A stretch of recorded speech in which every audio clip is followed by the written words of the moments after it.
في كشف جديد حصل في أبيدوس، يلا بينا نعرف معلومات أكتر عنه لأنه مهم ونادر جدا. يوم 1 أكتوبر تم الكشف عن مئات من جرار النبيذ بمنطقة أم الجعاب اللي موجودة في أبيدوس. ومنطقة أم الجعاب يا جماعة دي منطقة ملكية، الأسرة الصفر والأسرة الأولى والأسرة التانية مدفونين هناك. طبعا هم ليهم مقبرتين عشان تكونوا عارفين، مقبرة في أبيدوس ومقبرة في سقارة، بس هم اتدفنوا في أبيدوس. المقبرة اللي موجودة في سقارة ليهم بتكون مقبرة رمزية دلالة على حكمهم للشمال والجنوب. البعثة دي بعثة مصرية ألمانية نمساوية شغالة في مقبرة الملكة ميرت نيت. والملكة ميرت نيت هي كانت أميرة شمالية. عرفناها منين؟ عرفناها من اسم نيت، وهو اسم إلهة الشمال. كان المصريين في المرحلة دي ملك من الجنوب بيتجوز أميرة من الشمال علشان يأكدوا على الوحدة الوطنية ووحدة القطرين اللي حصلت في المرحلة دي. الملكة ميرت نيت هي ملكة من الأسرة الأولى، تعتبر أول ملكة مصرية نعرفها، وممكن تكون كانت حاكمة وممكن تكون ما كانتش حاكمة، يعني في خلافات عليها.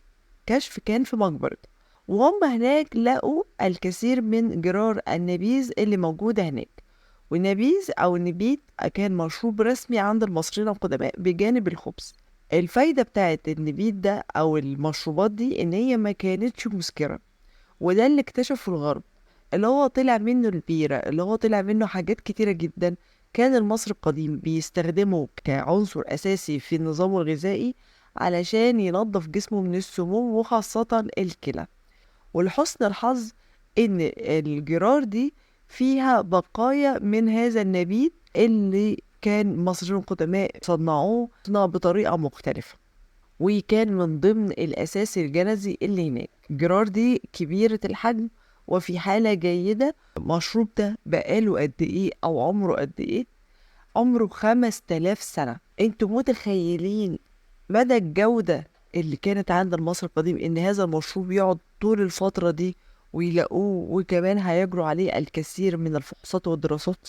طبعا الأعمال ما انتهتش هنا في المقبرة، ولسه هيبقى في معلومات أكتر هنعرفها من خلال الكشف ده. هما لقوا الكثير من الألواح داخل المقبرة، بجانب ان هم لقوا ان في خدم مدفونين حوالين المقبرة دي زي مقبرة الملك جير اللي انا قلت لكم في الحلقة اللي فاتت.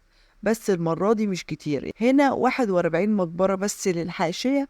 المقبرة بتاعتها مبنية من الطوب الني والطين والواح الخشب. طبعا ده كشف مهم جدا هيوضح لنا معلومات كتير عن الملكة ميرتني.